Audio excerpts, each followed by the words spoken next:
Hello, welcome back to the Living Process. My name is Greg Madison, and this is episode 43. My guests this time are Dana Ganihar and Baruch Brenner. We had a fascinating conversation, for me at least, on their form of teaching focusing, but it's actually, I think to say it's teaching focusing isn't really correct. It's bringing in the Kabbalah and bringing in the process model and using the wisdom, almost using them both, I think, as wisdom traditions, if I can say that, that help to point to the much deeper level of focusing as an insight into what it really is to be human. I don't think that's saying it right, but you will hear our attempts to really describe this very deep commitment to and passion for what focusing can actually be, or more so, what a human being can actually be, and how focusing gives us a method to help to find that. And it is a much broader, big picture view of focusing. Yeah, I appreciated it very much. And I suspect that many of you will also get a lot from this. Here it is, The Living Process, and episode 43.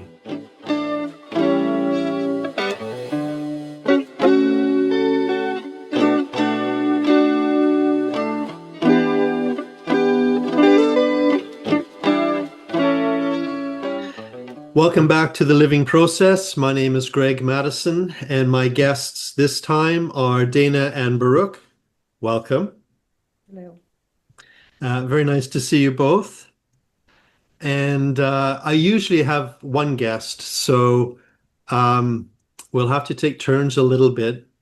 But I am very curious, first of all, to know how you each found your way into focusing. Yes, it's a question, with one question with thousands different kind of answers. Yeah.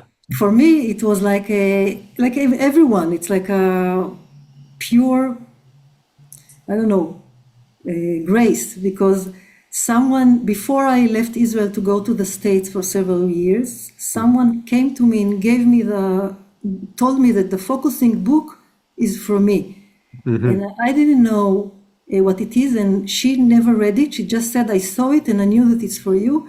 And I had thousands of books in my library, and I just took this little book with me and I read it, and right away I looked, where can I learn it?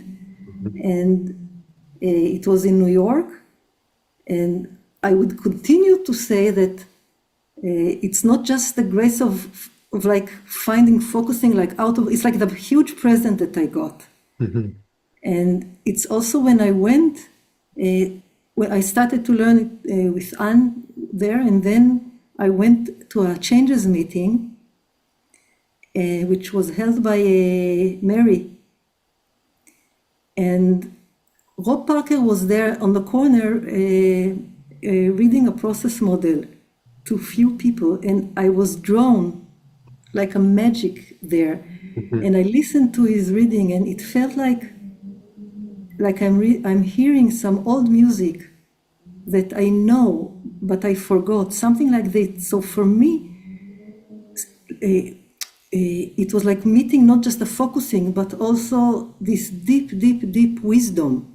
And it went together. I cannot see the one without the other. That's interesting that it wasn't just the practice that spoke to you, it was also the philosophy around the practice. Yes. And I didn't see it as philosophy, but I saw it as a deep sacred knowledge that helps me to understand what I'm doing in the focusing practice and to understand what I'm doing in life, so to speak. That's interesting. I think that's unusual. I remember Gene for the longest time never taught the philosophy to the focusing community because he thought no one would be interested. And yet for you, they somehow came as one piece. Yeah, I think it's a sad split. Uh-huh. Okay. It's a sad split because of that, it like goes, there's the practice, Hmm. and people are doing it, and it's so wonderful, and it's really contribute to their lives, but they don't know, many times they don't know that it emerges for something much more, I would even say, important to human lives. Hmm. Yeah. So that's how you got into the focusing world. Yes. Baruch, I'm wondering how you found your way in. Uh, I can say there are three stages how I met focusing. First of all, the question is when how I met the movement of carry forward, and I can say that the movement of carry forward I met in my I can say as Kabbalistic life. Mhm. I use it a lot. I didn't know that to call it in this name. I use it when, like, I was an artist. I directed many pieces in the theater. So, in my the basic way that I worked like an artist was like how to work through the process of carrying forward. So I can say this was a way that I met that I met. This is like I say, I met in the first time the process of focusing, but I never know about focusing. Mhm. And then it was very important stage when I met Dana. And I can say it was like, I think, like few months that we sat together every week. We met, it was like someone introduced us to each other. And in a way, most of the time, we made a process model. Most of the time we spoke, and we spoke about a new way of understanding life, a new ways how to processing life, Mhm. and the meeting between my life and the way that Dana understood the process model. And I can say in many ways it was the first meeting, I can say, with the way that I later I understood more the way that Gene I understood that Gene was the project of Gene in his life. So this was for me like the second in the meeting with Dana, and the way she understands, she understands, she thinks the process, the project of Jenny. And only then I can say I started to learn the practice again through Dana. And I think for me it's very meaningful that I can say in my life that this was the process that I met. Mm. I met the meaning. I met something that I sense that Jenlin all his life. Now I know that all his life Mhm. works to find terms, to find meaning, to find way to help people to carry forward. And again, I can say their life, or the precious of their life, or the uniqueness of life. Even I don't want to say their life, but the uniqueness of life. Mhm. So for both of you, the practice, this is the way that I would say it at least, it's like the practice didn't come on its own. For you, Baruch, it's like you already had a sense of the carrying forward through your own tradition and through your creative process. And then in your discussions with Dana, the two of you started to talk about a process model, and that gave you some kind of further understanding, and then the practice came.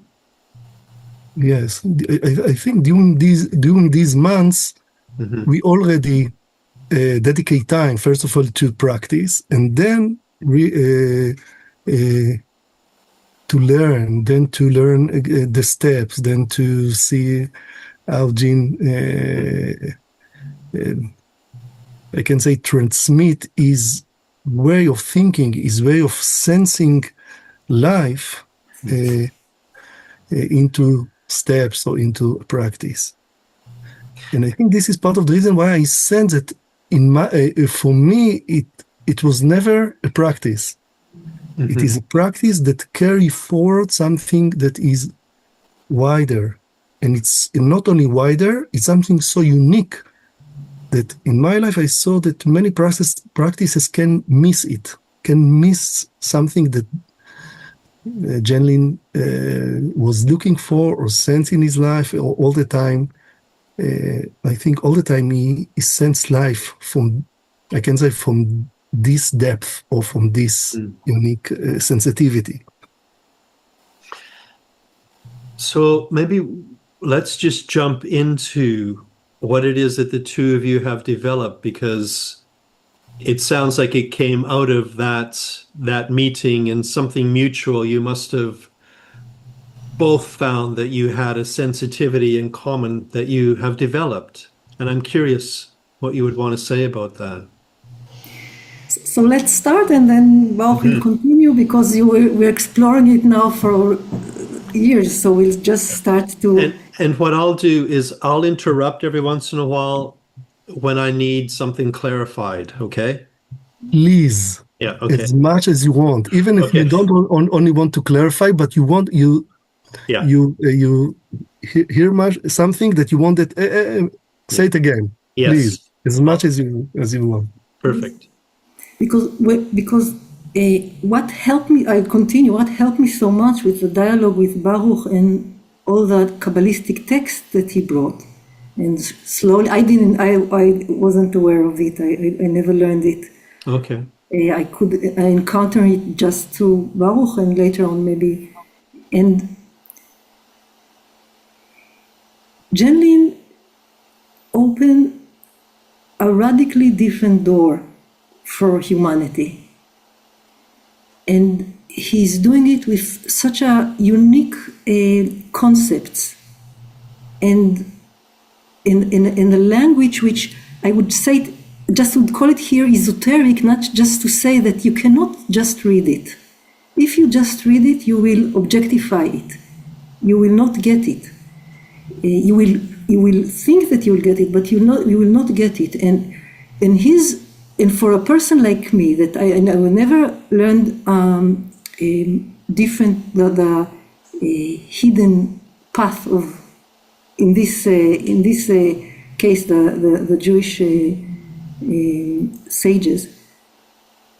It was like, how can this stand alone?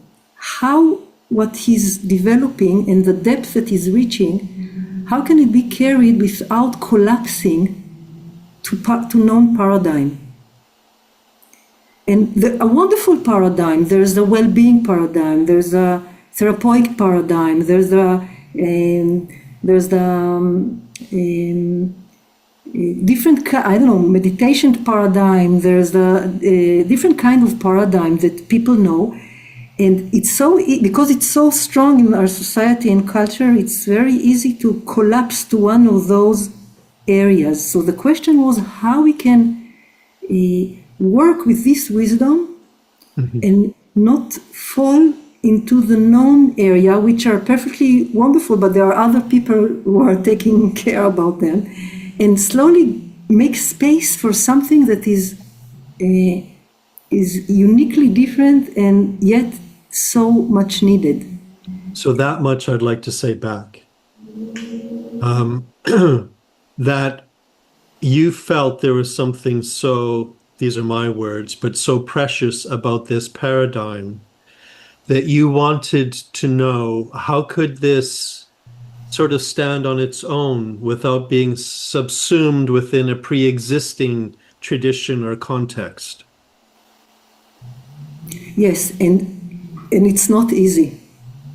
And when I met Baruch and this knowledge that had such a strong resonance, it is, we sometimes call Genlin a hidden Kabbalist, because there's such a strong resonance, and he gives language and concepts and steps to wisdom that was developed, not the same wisdom, but there's a resonance hundreds of years ago. All of a sudden, my perspective became wider, and I said, okay, here there's something very stable that can help to establish and help to carry forward the work of Genlin and help it not to collapse, because it gives new definitions. It gives, it's like you have two eyes now and you can see depth. It's a nice metaphor. But I guess my first question would be, but isn't that sort of like doing what you were wanting to avoid in a way by bringing in a existing tradition? But it's this existing tradition has hundreds of years worked of how not to objectify, how to put it's like what I see that a lot of time people that are doing focusing, it's very wonderful, but they don't hold the bigger picture. Yes. But this particular path, don't let go of the big picture, and works so much and takes so much care that it won't collapse to our regular way of perceiving the world. Yeah. Okay. So it's a help. I saw it as a help. I think I'm getting it better now. I think what you were wanting to preserve is something about the bigger picture. You didn't want it to collapse into something too narrow. Yes, but not intellectually, because you can have the big picture cognitively, but your life won't change. Yes. But how you can, sometimes we call it how you create new wiring of who you are, how you understand life, how you understand what you're doing in life, and how focusing is like was meant to help you with this. But if you don't know it, it's like you're a bit handicapped. Yeah, I like that. That's exciting. Maybe even we have to clarify what it means to cross between Genlin and the ancient Kabbalistic wisdom.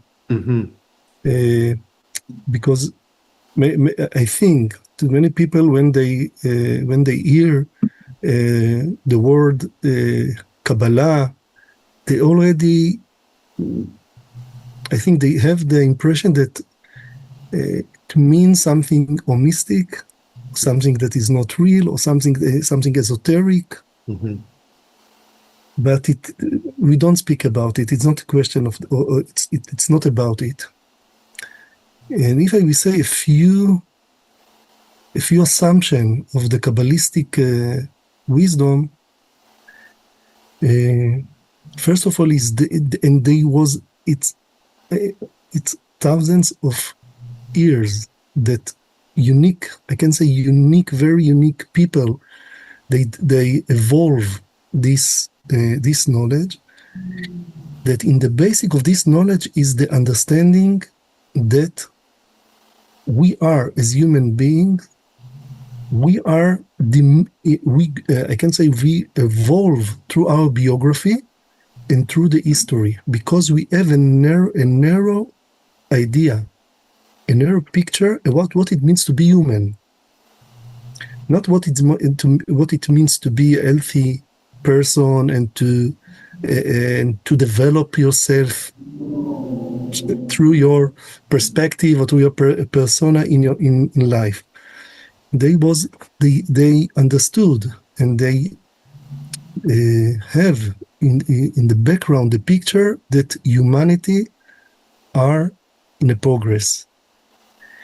And the human being, as we understood ourselves, it's a very narrow picture. And in fact, even what it means to be human, I can say it is a living process or life movement.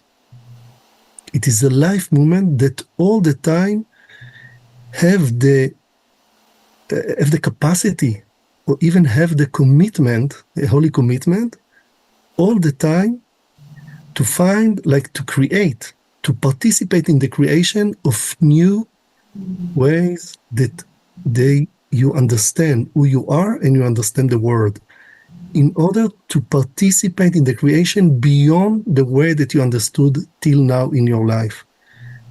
This is what it means to be a human. And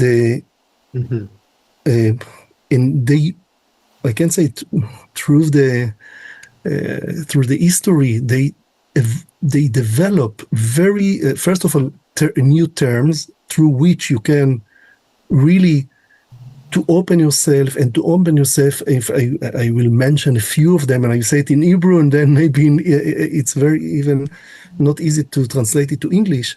But the basic of your life, there is no definition. You cannot, even it's forbidden to find definition to the essence of life. There is no word that can, no symbolic word that you can point to the essence of life. Even the word divine, it's not about the essence. You know about yourself, and you say the self, you already explicate something, but you already make a transition between a different kind of order, if I will use Janlin words, and our way to explicate and to carry things forward. So they speak about the essence, you can call it, we say it in Hebrew, atzmut. You can speak about the first movement that you can sense, and even this movement, they will call it Ein. Usually people translate it to nothingness, but you can say there is the pre-concept layer, and only then you can, through it, you can carry forward something that you can sense as a wisdom without content. And only then you can find to continue to carry forward. Again, there are many names about it. It's about, you can call it the father and mother, you can call it chokhmah and binah, wisdom and understanding. And then you can, through new combination, to carry forward something from the unknown. And through it, you can live your life, and you're supposed to live your life in the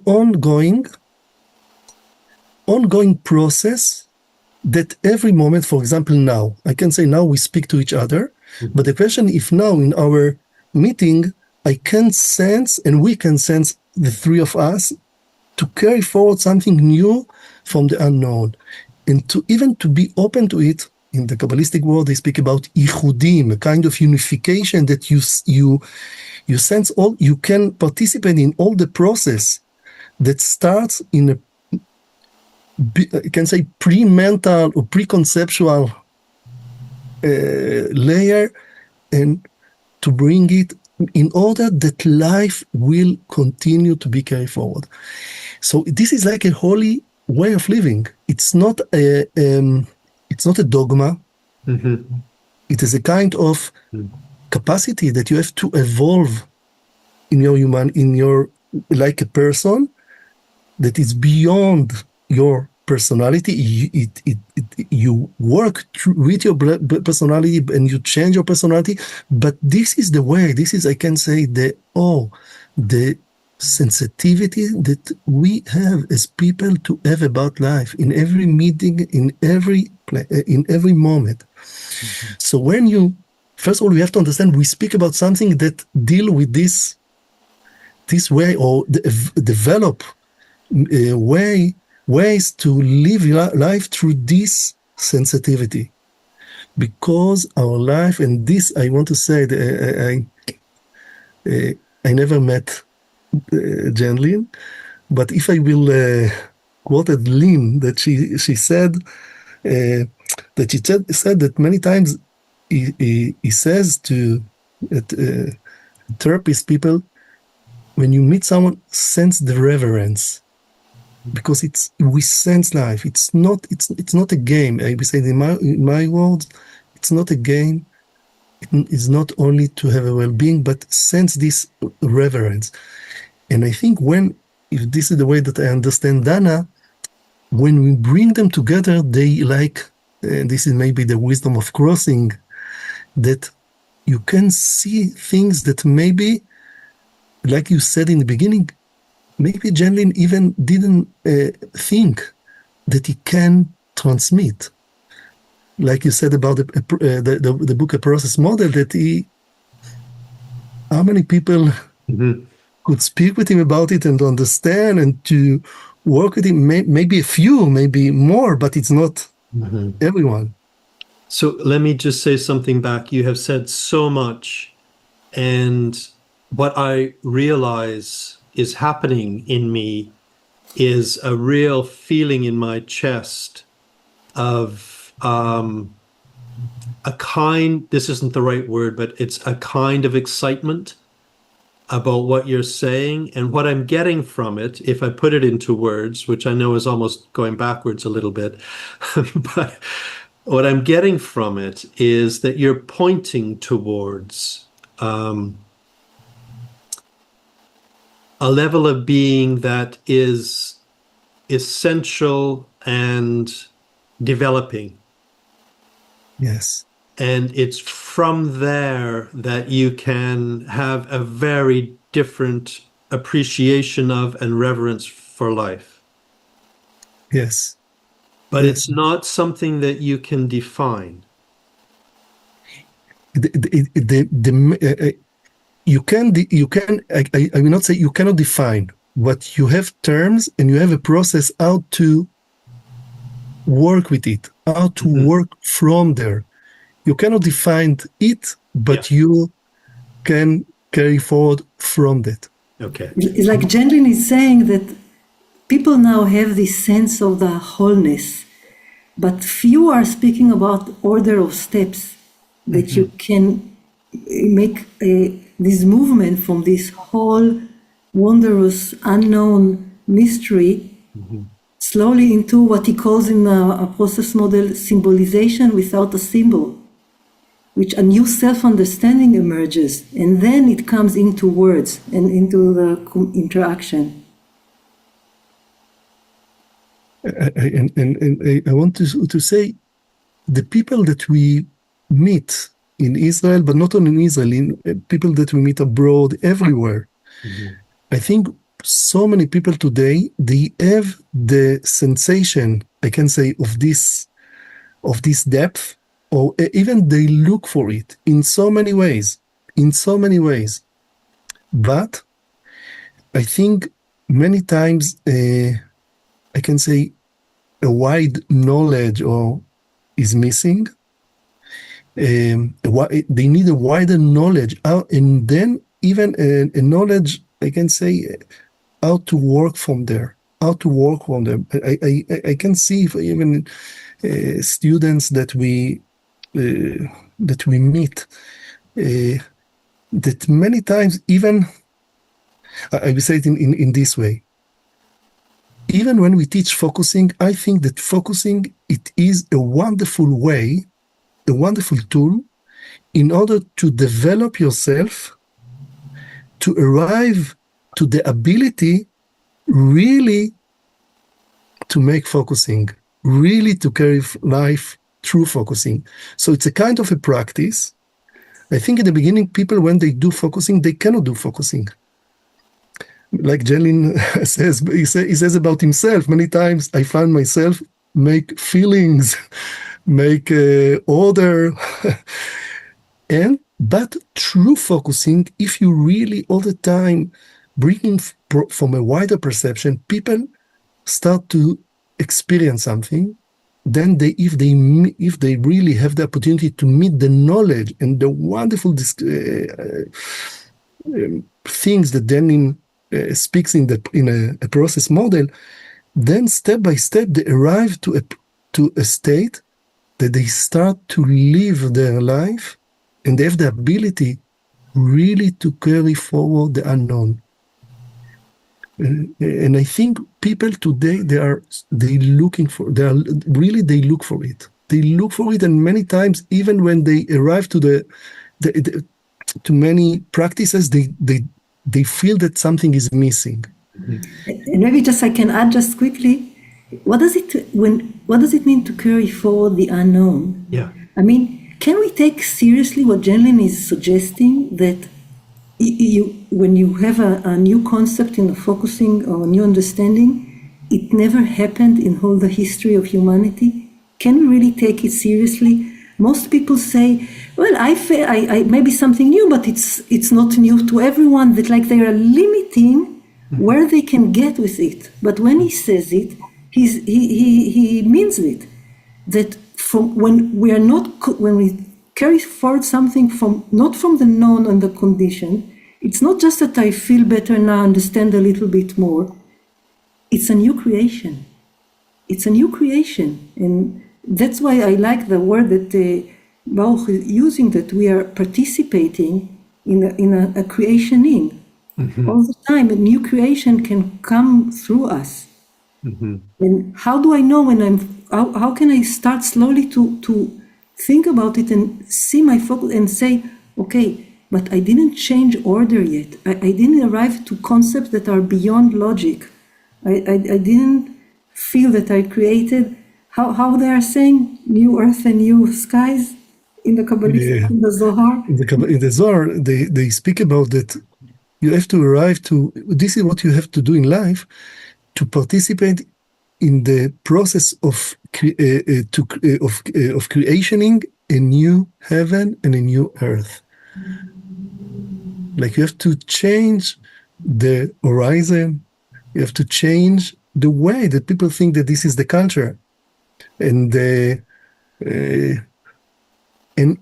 is, I think today, after we already pass, I can say, the revolution of psychology, the revolution of the body, and the revolution of consciousness, and maybe even the revolution of psychedelic. I think after all these experiences that many people have in their life, I think we can start to sense the opportunity to really to be human, really to be human, and really to understand that you're not only participating in the world as it is, you're not only develop the concept as they are, mm-hmm. You're not going with the concept that already exists, but you have the ability, not because you wish, but because through this process to carry forward life, culture, who you are, what it means to be human, etc., etc.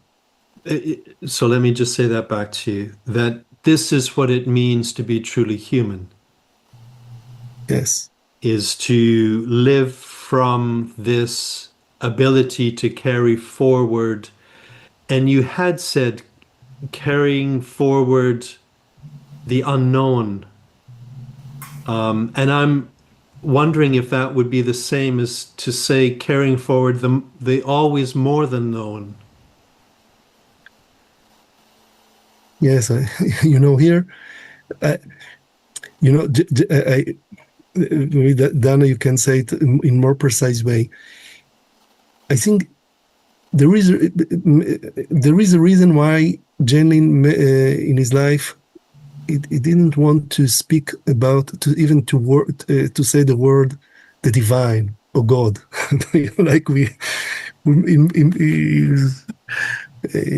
and even though he, for example, in chapter 8, in a process model, he bring Eckhart, and in the obedience, there are places that he speaks about how you have to to understand that you are beyond the edge of awareness, and you are there more you than mm-hmm. you understand yourself in your in your life.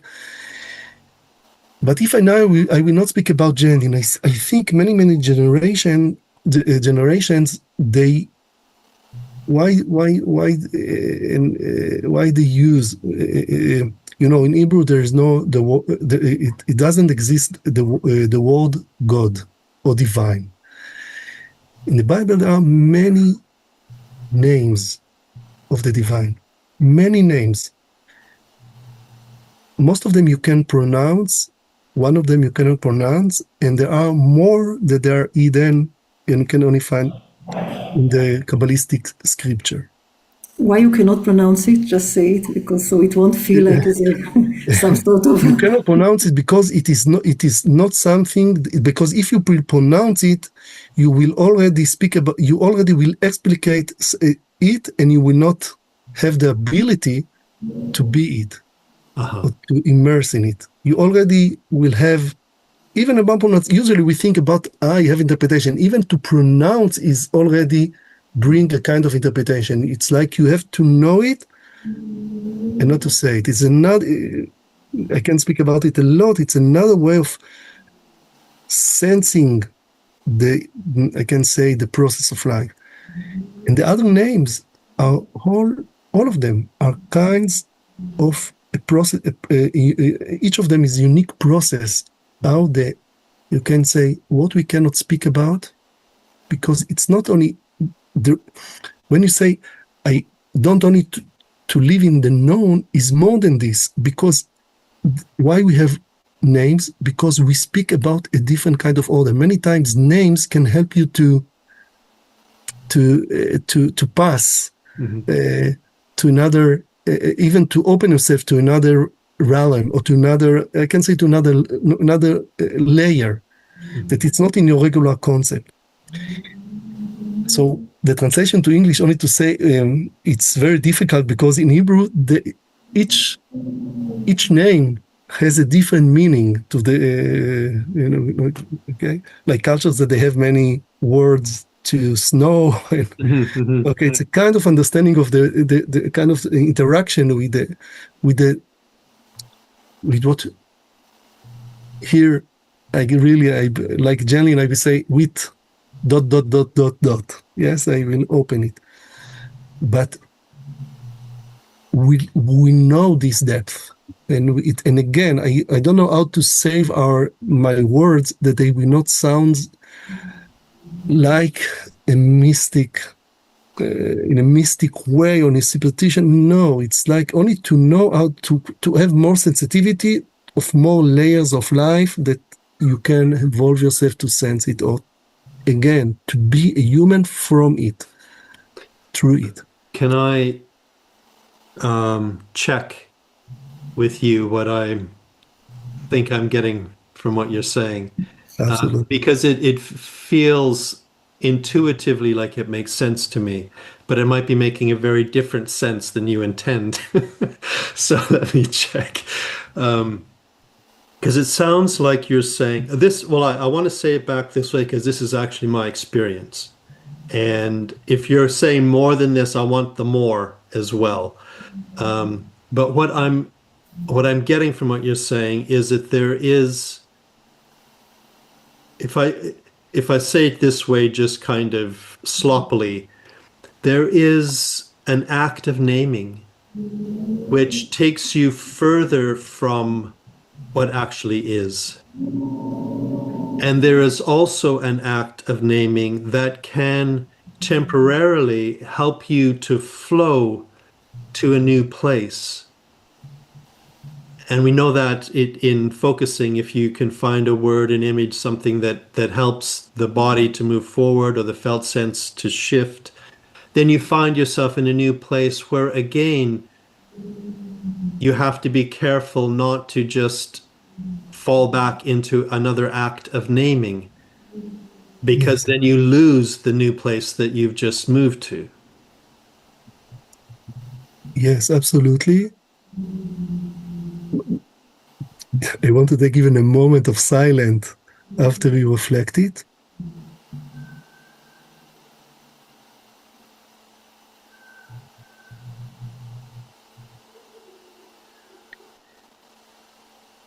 I want to say why it's so important. I feel the important the importance of it in my life, and I think in humanity.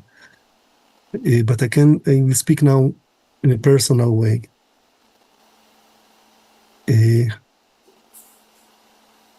can say in a very simple way, to relate to myself as Baruch. This is one way, and I will be in contact with a few things that the word Baruch connected with. I can connect to something that is unknown to me,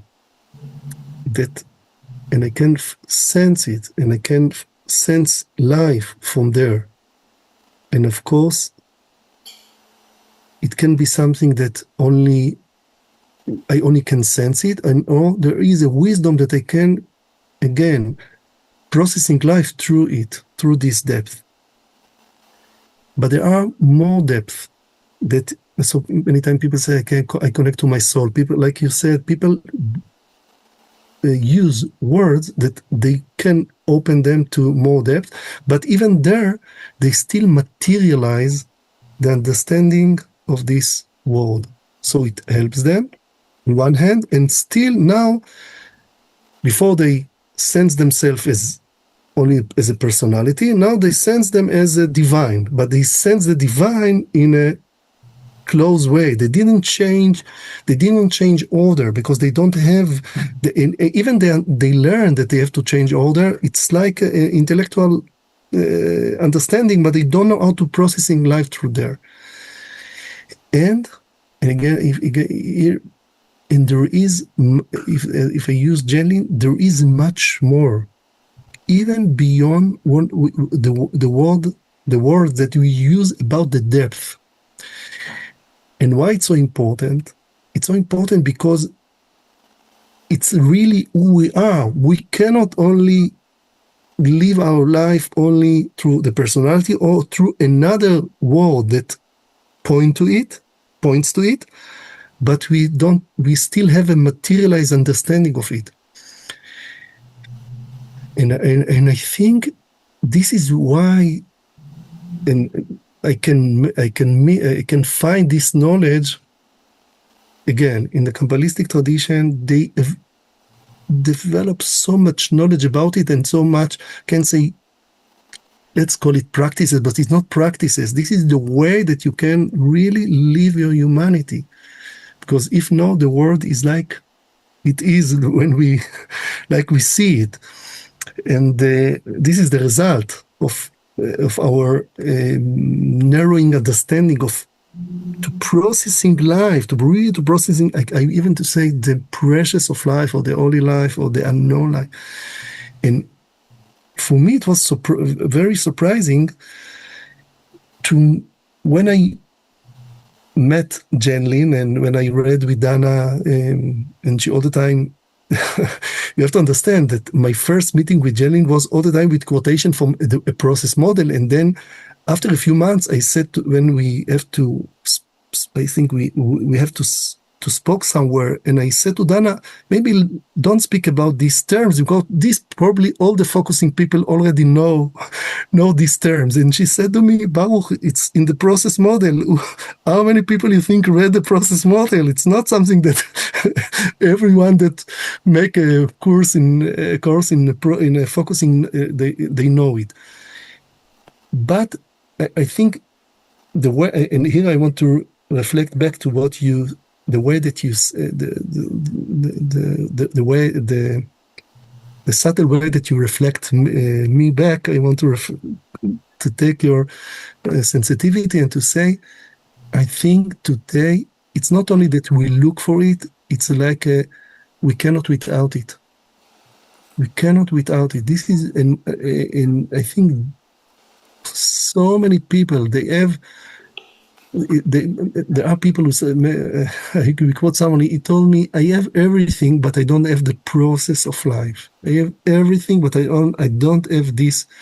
And many people, they even have the language, because today many practices, they point to this depth, but it is not many times, or they point to it, but they materialize the understanding. They still have a materialized understanding of the process of humanity, or they don't. The technique is very general.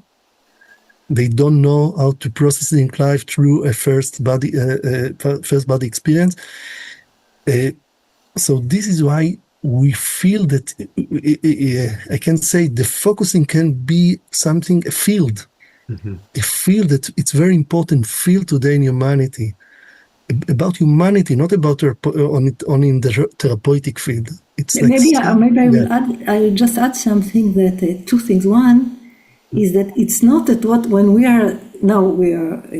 You maybe that's why you invited us, because you saw that we want a course that focusing as the holy commitment to the unknown, and through a Kabbalistic, also like a dialogue. It's not that we are now reading a process model or reading a Kabbalistic text and using and doing focusing, traditional focusing. What we are trying to do, and it's not easy, is not to come again into this space that people read the book or don't read and they don't understand, is to create from it new insight and new life forward steps from both those fields. This is what we are trying to do. It's like to listen to what he wanted to say in a process model, to listen about the Kabbalistic wisdom and how you will create a process from it. What kind of steps, what kind of language will, how do you say, reify? You have the reify or objectify the deep meaning, and people will think that they're going to subtle or different order, but they will stay the same, and what will open, what will help their consciousness to move. So this is the project. I mean, I feel it will take us many years, but that's what we're trying to do, not to let people, okay, now go read that book, and no, how from it to take from this well, to take the treasures that are there, and to try to create a process that people can learn, but in a way will include as much as we can and as much as the people can, depth that until now I felt that we're missing. So let me just make sure that I've got that. Because that's a really helpful kind of description of what it isn't. That it isn't taking two texts and somehow trying to cross them at a conceptual level. It's asking into the texts, sort of generating questions that invite a person to go deeper into themselves, that somehow you're trying to come up with a process. And I'm curious, can you say anything more about that? Because I'm getting the sense that in your courses, I would, if I was one of your students, I would encounter a process that is different than just learning focusing. Yes. And I'm really curious about that.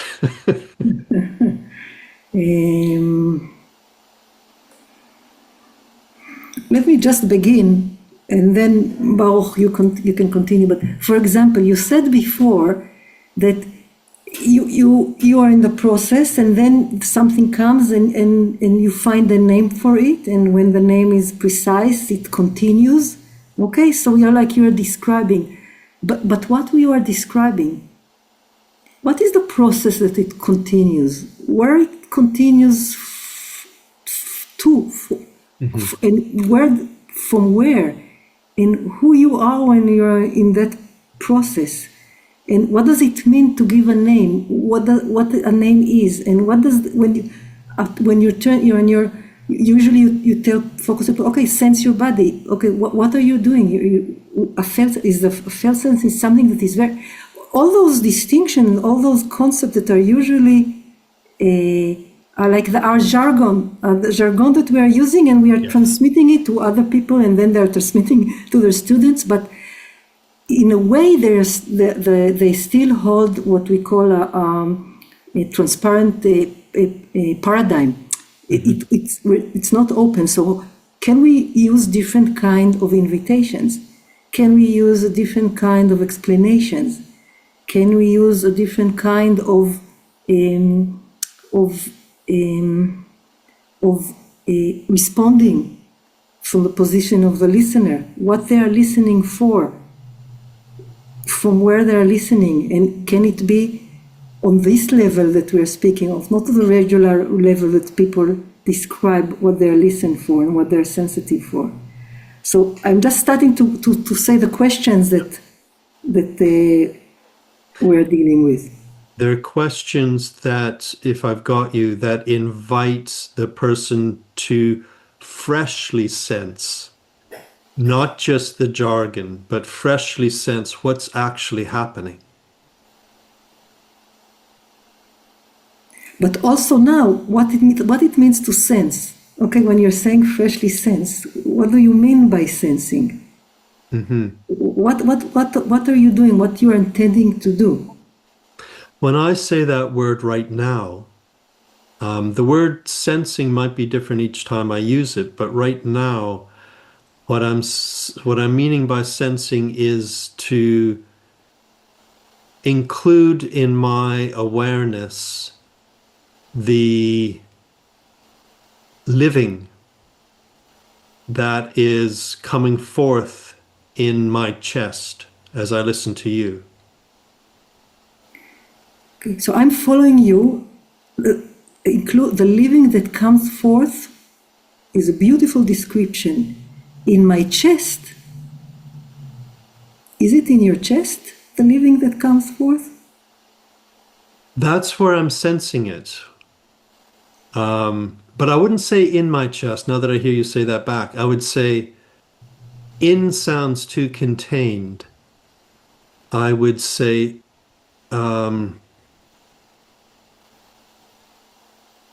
I could say maybe through my chest, or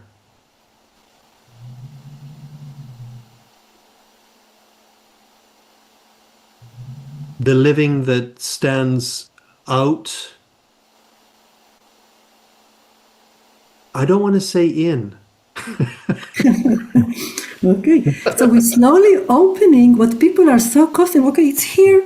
Mm-hmm. There's a sensation here, but you see, just pausing and reflecting. I didn't go now to page 148 in the book. Mm-hmm. So you're starting to open the usual conception of what does it mean sensing life. Mm-hmm.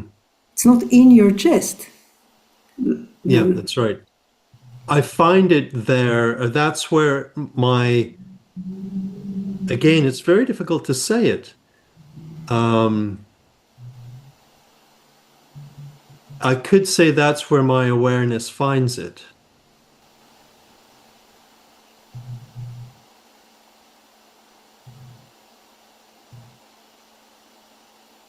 And I will ask two other questions. Mm-hmm. When you relate to this sensation, what is the meaning of this sensation? What is the meaning that you have in your mind when you say I sense? The meaning when I say I sense? Yes. What is the meaning to say I sense?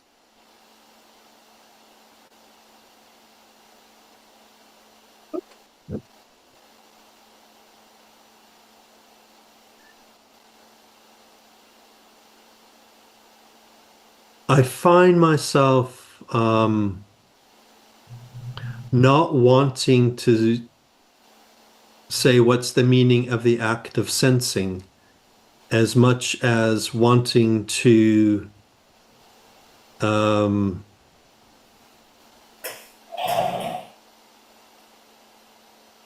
be with the object of the sensing. So you are with the object of the sensing, but why to be with the object of the sensing? What is this process? Why to do it? Why to be with the object of the sensing? Because even though I don't know what the meaning is, I can feel that it is meaningful. You are wonderful. You sense that it's meaningful. Wonderful. Many times, if we will continue now, I will ask you what is the meaningful that you sense. we can continue, and you already know that if we will continue, you will find more meaning to the word meaningful, to the sensation that you sense meaningful. Even this, if you will open it, you will find more. Yes. And as much as you will find more, even about the meaningful, I don't even want to say that maybe really even you will touch environment zero. Oh, it's not, it's beyond logic. Or maybe you will find a kind of surrender to interaction first. Or we can use after many words, but it's not important the words. It is important that many times, I can say in the regular process, it's enough for us to say, I sense it, it's meaningful. But as much as you open it through your experience now, not through knowledge, you can understand that you will sense even the sensation in a different way. Oh yeah, definitely. And it will carry forward something, I can say, it will carry forward in a new, something maybe more intricate, more essential to our life. Yes. I will say it in another way. I only used only to put it. Dana many times says that many times we have a habitual felt sense. It's already habitual felt sense, but even the felt sense, again, it's like what we spoke before, can be like a closed concept. And narrowing even the process that you started now, and even I feel the reverence, not only to use it to our conversation, because I feel that already we are with you, and you are with something so subtle. Okay? So this is part of the ways I can say that we work with. Can I say what it reminds me of? Certainly, if I were to go deeper into the meaningful, that I have no idea what the meaning is, but I can sense it's meaningful. If I went deeper into that, I would certainly not come up with any of the jargon from a process model or any focusing jargon. Definitely not. Absolutely. I only quote it only that Yes. because, like Jelin says, when you don't have another model, without to notice, we hold the model. Yes. So we have to cross more ideas about what it means, even the felt sense, in order to get rid from a model that we hold.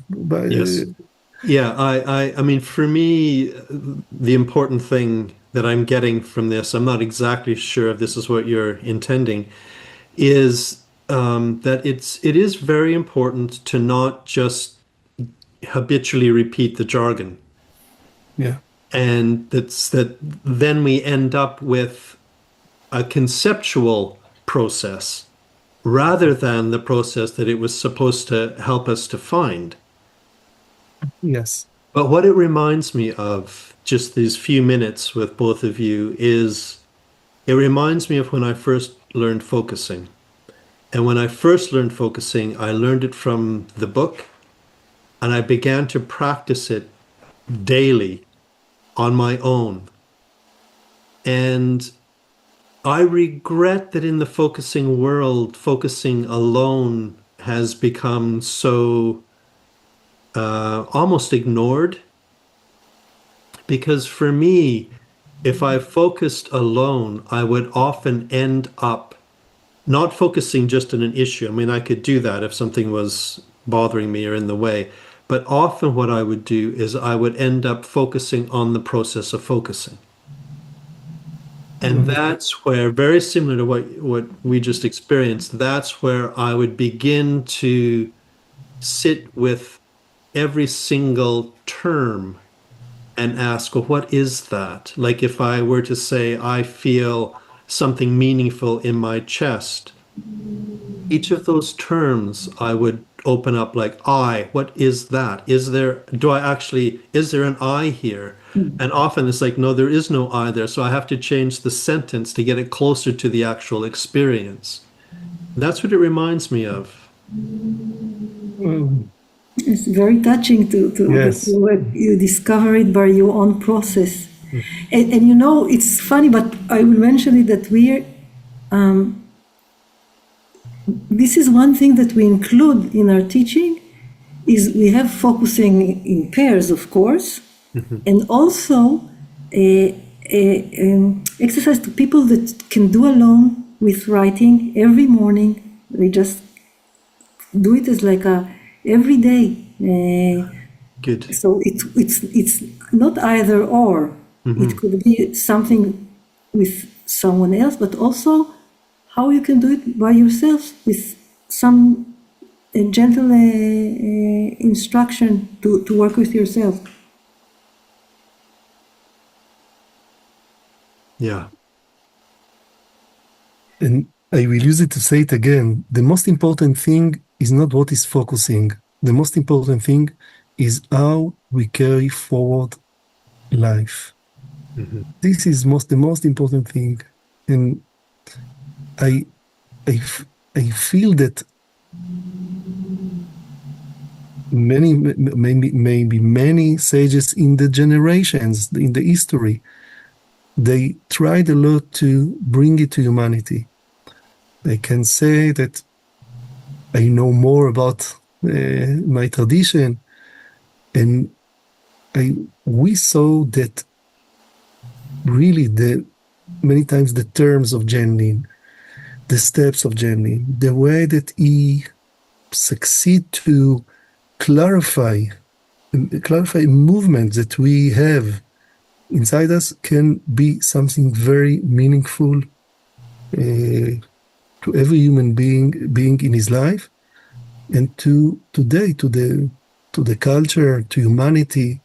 That I think it's very touching that he was so carry about humanity. And this is something real. It's not something that I can say that I feel that the way that we understand, I can speak about what we are doing. It is not to escape the participate in life. Is really to participate in the creation. It is not to escape it, but this is a very very deep view in terms and understanding and steps, really to participate in life, and not only to avoid it, or only to release something, or to hear many. It can again, I think this is why we name it as focusing as a holy commitment to the unknown. This is the main thing. And I want to just, when you say a holy commitment to the unknown, is that another way of saying that the most important thing is the carrying forward of humanity? yes, because humanity itself is the carrying forward of the ... You can complete this sentence as you wish, but the most important thing is to do this, to know how to do this movement, and really to live your life through it. To live your life like our meeting, and after that I will have to go to say goodnight to my children, and that tomorrow I will dedicate time to teach, and maybe I add because exactly this junction, something that long discussion with Baruch, that I was thinking all the time about I'm participating in carry forward situations. Look at the situations, and I participate in carrying forward and bringing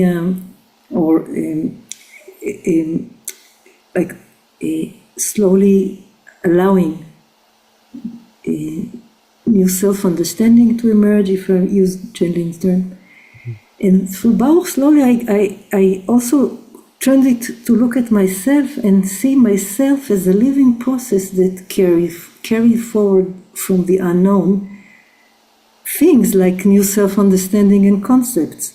So I'm not just caring for situation. I am myself in this very process carrying forward the unknown, the divine. What people can call it different names through their heart tendencies. But and Jelin says that the self is a process without content. But what does he mean? Okay, so I'm curious about the term nothing or nothingness, because I pick up that term is being used in a particular way or has a specific meaning or something. I'm wondering if either of you could say something about that. So Baruch, what is ayin? In Hebrew you say ayin.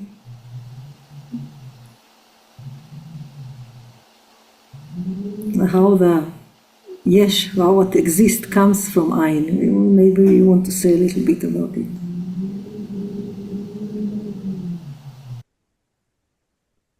You say one thing about it is I think is the layer that you have to evolve yourself to know it, because it's to be in a layer that really it's not something that I point to, but it's really a place that you live. Really, there are not concepts there by definition, and your consciousness can be in this place, in this state, in this mode, and from there new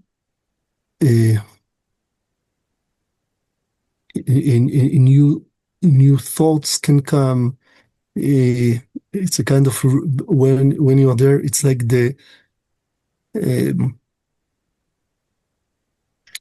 from there new thoughts can start to be in a process of forming, of forming. And but you have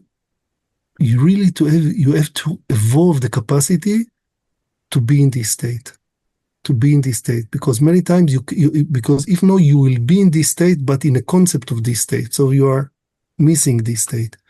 And this is not it's really a kind of evolving. You have to arrive, to evolve, to know this place.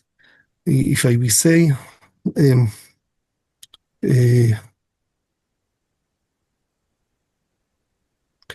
I will say even in another way, it's really a journey of life. It is a journey of life, that because we have glimpse from it. Every person has glimpse from it. Every person has a kind of connection with it. But really to live from it and to know this place, that it's not nothing, but it's not concepts. It's not. Okay, it's a state.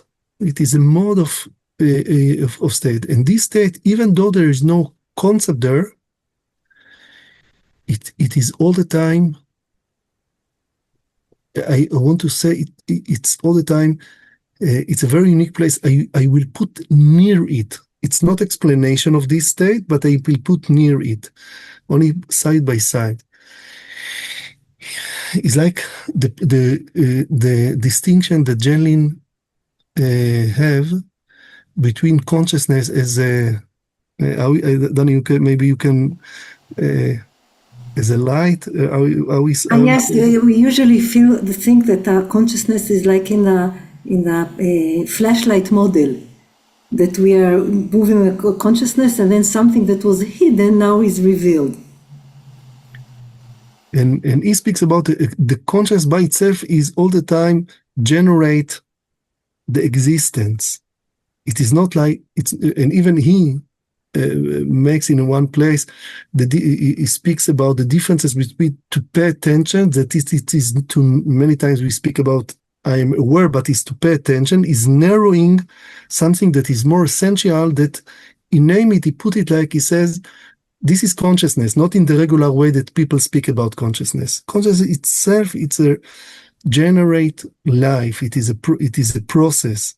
Okay, I put it, and even I speak to understand what genuine.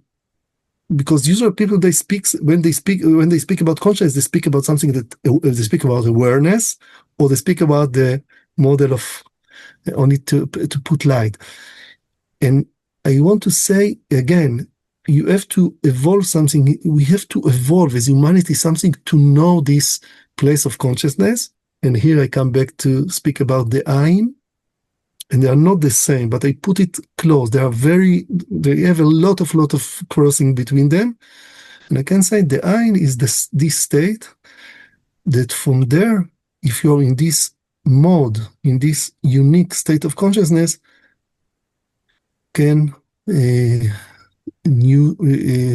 change can emerge, new understandings can emerge, can be formed, and this is the place from there. When I say really new way of sensing life, understand life, participate in life, I think it's from there. It's from there. So this is the way that I can answer now freshly about this layer, to put it in the world. It's difficult. As I'm listening to you, I feel like I get it and I feel like I lose it. And maybe that is accurate. But it's a wonderful, in this, what we are, this is the part of the thing that we are sharing now, and we speak about. So this is the way. When you say nothingness, I feel like I want to change it slightly to no thingness. Yes. That's something about what you're saying is it's not a thing. Yeah. I'm wondering, since we've kind of gone over time, but could you say just a little bit? I'm sure the people that are watching are going to be fascinated by what you're talking about and pointing to, and would like to know a little bit more about what you offer in your courses. Can you say a little bit about that?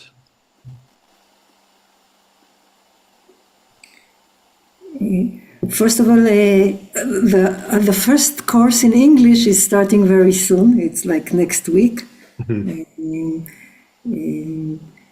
Because we said, okay, let's try to introduce although as you hear, it's not our mother tongue, we want to introduce it also to a wider audience. Good. And then in the course we are moving between very wide perspective,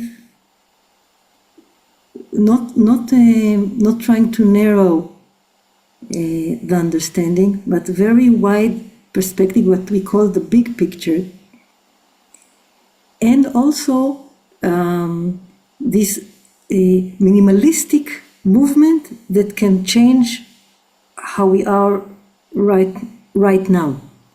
So it's like we want that people will experience those concepts, know about them, know that it's one course. We said it's legitimate to speak from the depth.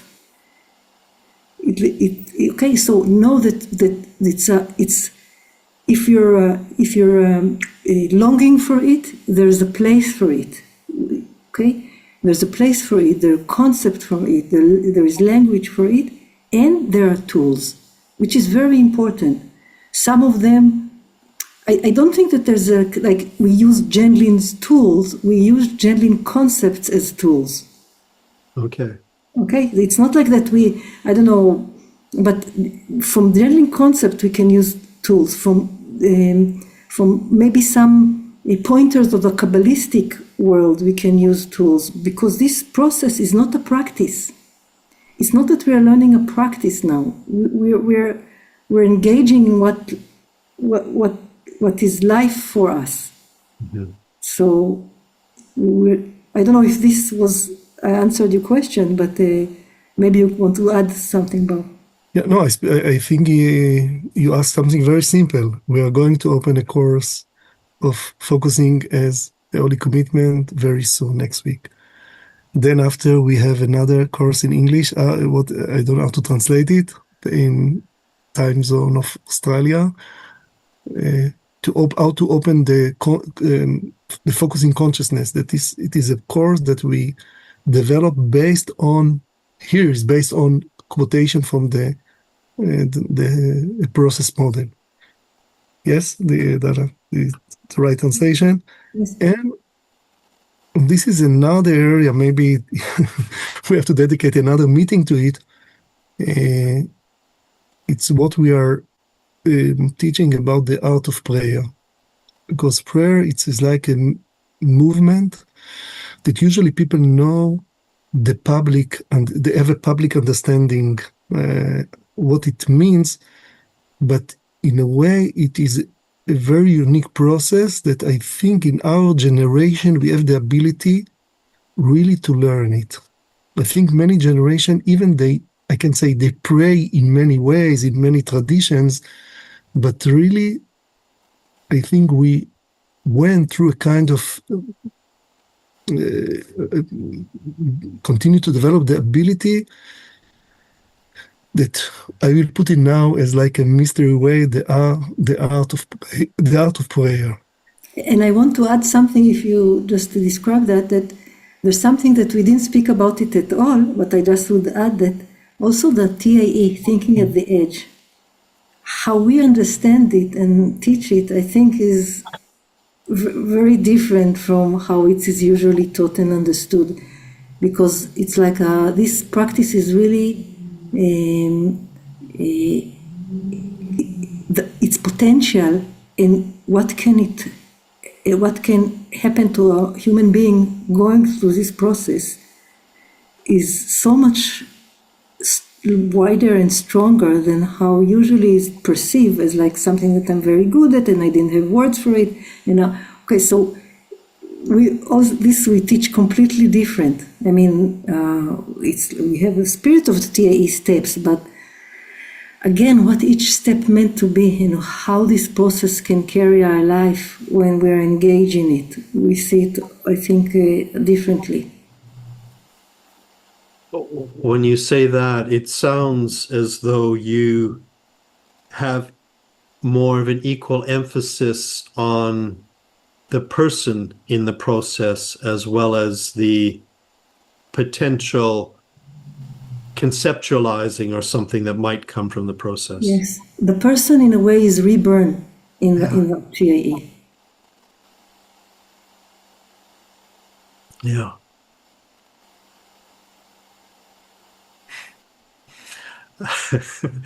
I feel like we've only sort of scratched the surface a bit here. I feel very full from what you've shared, though. I'm wondering if there's anything else that you haven't said that you would like to mention, or anything else you're passionate about that we haven't touched on. Let me say one thing. It's real. It is real. Our life, it's real. And as human beings, we have the capacity really to evolve and to participate in the creation, not to only not only to be part of the creation, not only to complain about it, not only to have opinions, so many opinions we have about culture, about politics, but we have it's real that we have the ability to processing life and to carry forward life in every situation that we are. And this is something that we have to understand.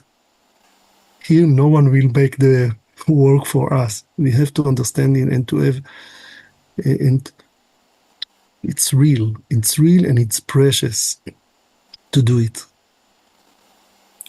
And I can add that something Jelin is saying, we have to stop giving up, something like this. And I want to emphasize it. If we don't give up. I mean, there is so much wisdom there. There's so much beauty there. There's so much life there. And if you didn't find in focusing yet what you're looking for, or you find that it's just another wonderful tool that you are working with, there's so much more that can be opened. It's like this.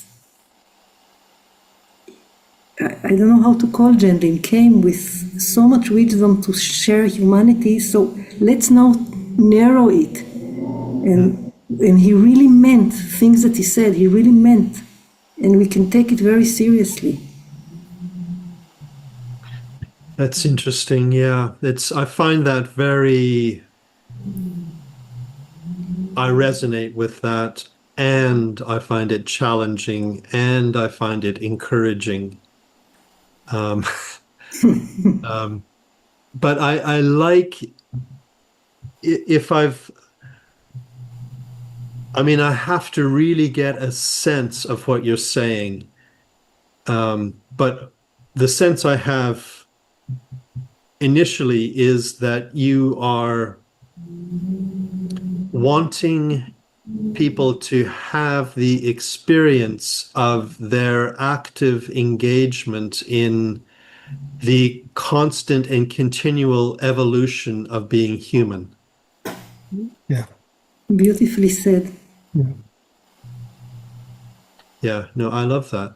That's fantastic. Thank you very much. Thank you very much about your sensitivity, and that the privilege that we have the opportunity to speak together and to open a door, to open to this knowledge. And thank you so much. Yes, really, thank you so much. And I hope maybe what will evolve from it will be something more beautiful than we can envision. Yeah, that would be wonderful. Thank you very much, and I hope maybe we could do this again. Absolutely. Absolutely. With all our heart. Okay. Okay. Thank you. Bye-bye. Thank you. Yeah. Bye. Yeah, Thank bye you. for now. Great. Bye. Bye.